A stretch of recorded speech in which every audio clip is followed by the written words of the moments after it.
If you consider yourself middle class, the financial advice you followed your entire life has a hidden flaw. It's designed to keep you average.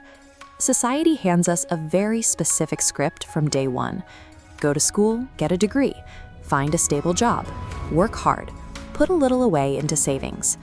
We're taught that following those exact steps guarantees safety. But for millions of people, executing that script perfectly doesn't lead to freedom. It creates a constant, suffocating pressure of endless financial obligation. When everyone follows the exact same blueprint for safety, the mathematical outcome is guaranteed. You end up exactly in the middle. Look at the mechanics of a normal 30-day cycle.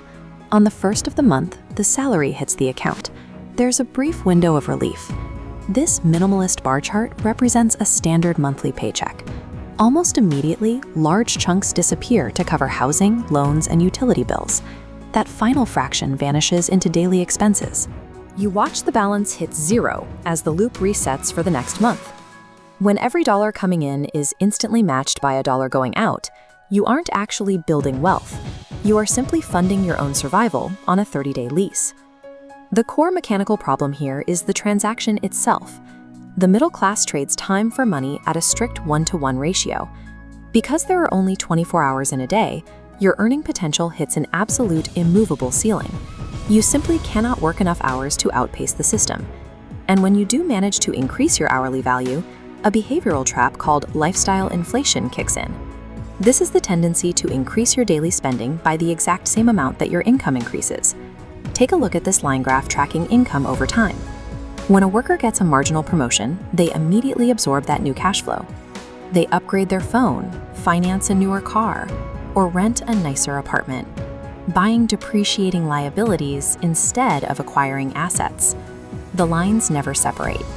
And worse, all of this expanding consumption rests entirely on a single fragile pillar: one employer. The income stream never diversifies. Scaling up your salary inside this structure doesn't buy your freedom. It only forces you to work harder to maintain a more expensive cage.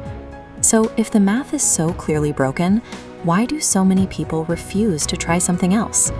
The answer is psychological conditioning. From childhood, we are taught rigid rules: play it safe, avoid risks at all costs, and never, ever fail. Because of that deep-seated fear of failure, the middle class looks at starting a business or investing in the market as reckless danger. They avoid those paths, completely ignoring the true danger, placing absolute dependency on a single corporate entity that can terminate their entire livelihood on a random Tuesday.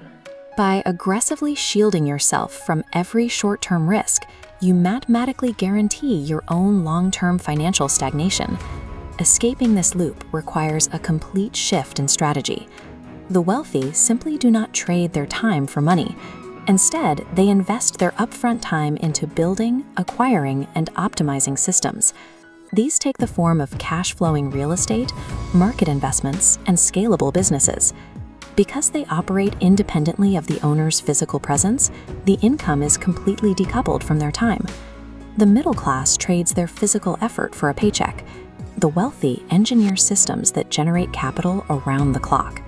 Making that pivot requires immediate behavioral change. It means sacrificing your comfortable evening leisure time to learn new skills and execute on long-term goals. It requires shedding that deeply ingrained fear of failure and actively embracing calculated, systemic risks.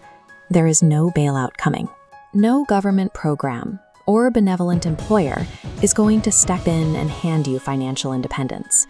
The middle-class economic structure isn't broken.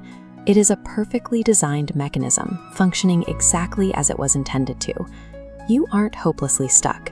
You just need to stop playing the game of survival and start playing the game of leverage.